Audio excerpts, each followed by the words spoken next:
sétimo ano, tudo bem com vocês? Espero que esteja tudo bem. A gente vai hoje finalizar o capítulo 10, Prevenção de Doenças Infecciosas, parte 4. Antes de começar, né, sempre dou o meu bom dia, amadinhos, estou morrendo de saudade. Espero que estejam todos bem em casa. Bem, hoje nós vamos falar sobre o vírus, tá? Os vírus, né, eles são agentes infecciosos acelulares. O que significa isso, professora? Significa dizer que os vírus não possuem células. Então, esse acelulares vem, né, dizer a mesma coisa, né? Eu dizer que ele é acelular ou que não possui células, né, são sinônimos, tá? Eles são muito pequenos, visíveis ao microscópio eletrônico. Bem, a estrutura do vírus se baseia no capsídeo, que é uma cápsula proteica, no genoma, esse genoma pode ser DNA ou RNA, e o envelope, só que esse envelope ele é facultativo, ele pode possuir ou não, né? Esse envelope ele é formado por uma bicamada lipídica e os vírus que apresentam esse envelope são chamados de vírus encapsulados. Além disso, é muito importante, né, falar que os vírus não apresentam metabolismo, ou seja, eles infectam a célula e aí eles usam o metabolismo dessa célula. Ou seja, né, eles são parasitas intracelulares obrigatórios. Eles, para se tornarem, né, ativos, eles têm que estar dentro de uma célula, ou seja, parasitando uma célula. Então, por isso que ele tem essa denominação, tá bom? Eles fora da célula, eles são inertes, ou seja, eles não possuem atividade metabólica. A estrutura básica, né, então, do vírus, né, é o DNA e o RNA, o genoma. Em volta nós temos o capsídeo, tá? E ele pode ter ou não esse envelope, como a gente falou, né, ele é facultativo. Então aqui é bem legal essa imagem, porque está mostrando, né, uma célula sanguínea nossa, há uma bactéria e os vírus. Então, para a gente ter uma noção como os vírus são pequenos, comparados a uma célula que já é microscópica e uma bactéria. Então, eles são bem pequenos mesmo. Bem, as viroses. Como eu falei, os vírus parasitam um hospedeiro e modificam o metabolismo desse organismo, causando, então, a morte dessa célula parasitada. Então, o que acontece, né, é que eles vão estar matando essas células e causando nessas doenças que são as viroses. Existem várias doenças causadas por vírus, né? Então, eu listei algumas, mas nós vamos nos aprofundar na gripe, na AIDS e na hepatite. As outras demais, né, raiva, rubéola, polimerite, existem outras, né? A gente não vai estar aprofundando hoje, senão a gente ia fazer várias aulas somente sobre as viroses.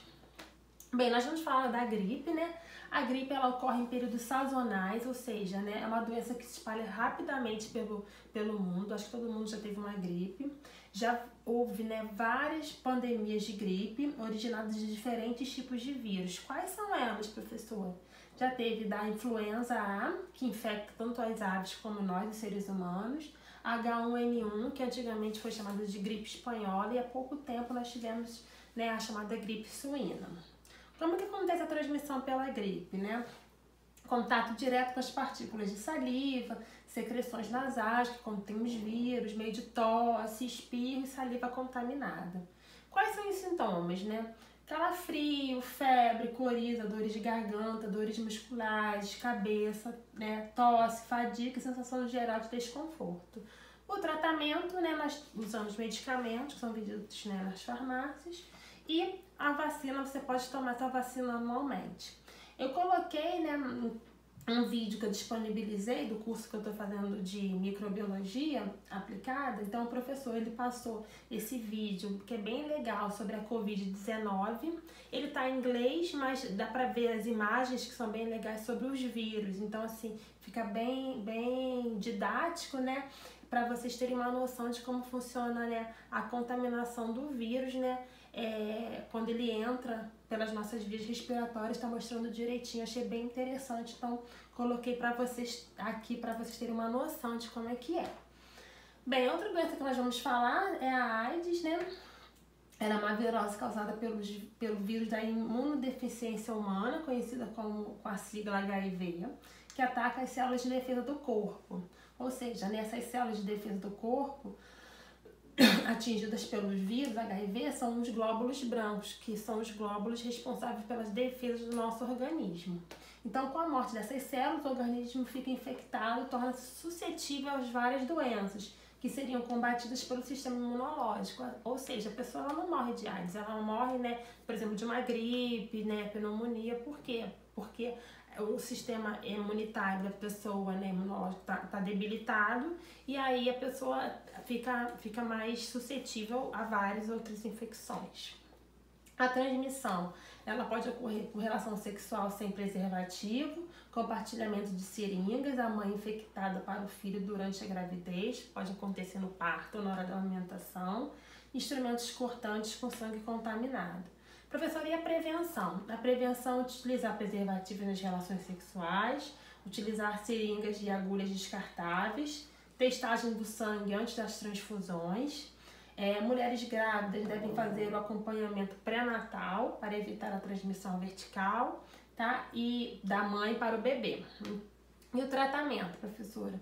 O tratamento do HIV, né, não garante a cura da infecção e baseia-se no uso de medicamentos que inibem a replicação do vírus. Ou seja, ela não tem ainda a cura. Então, o que a gente tem hoje em dia são os coquetéis, os remédios que as pessoas tomam, que as pessoas infectadas, e elas têm uma vida, né, mais alongada. Então, conseguem ter uma vida, né, como não antigamente. Antigamente as pessoas descobriam, elas logo iam a óbito, né? Então esses medicamentos prolongam a vida dessas pessoas infectadas, tá? Mas não tem cura. A hepatite é uma outra doença causada por vírus, acontece a inflamação do fígado. Existem vários tipos de hepatite. Quais são elas, professora? Hepatite A e a E, né? É uma infecção que ocorre por água e alimentos contaminados com os vírus, né?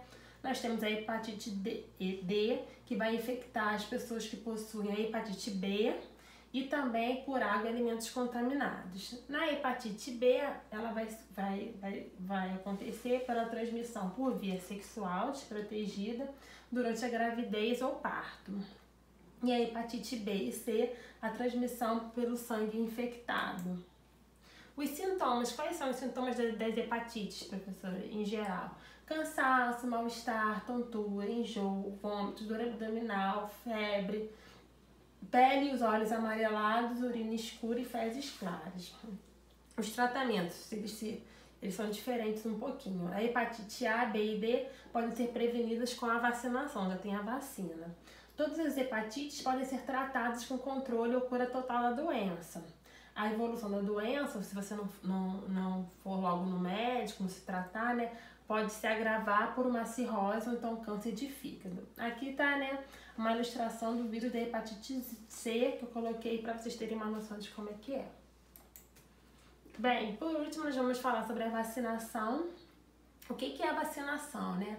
É uma forma, né, de imunizar o organismo de forma preventiva, expondo aos antígenos provenientes de agentes infecciosos ou até mesmo aos próprios organismos patogênicos, mas de forma atenuada. Ou seja, né, a vacinação nada mais é do que uma imunização ativa.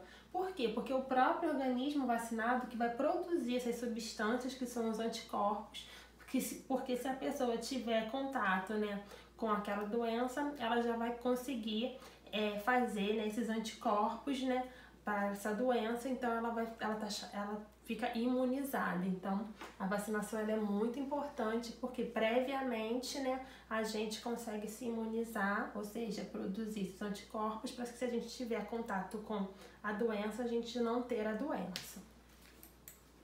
Bem, como atividades, né, eu passei a página 171, exercício 1A, B e 2, a 172, exercício 3, letra A, tá? E a página 173. Espero que vocês tenham gostado. Um beijo!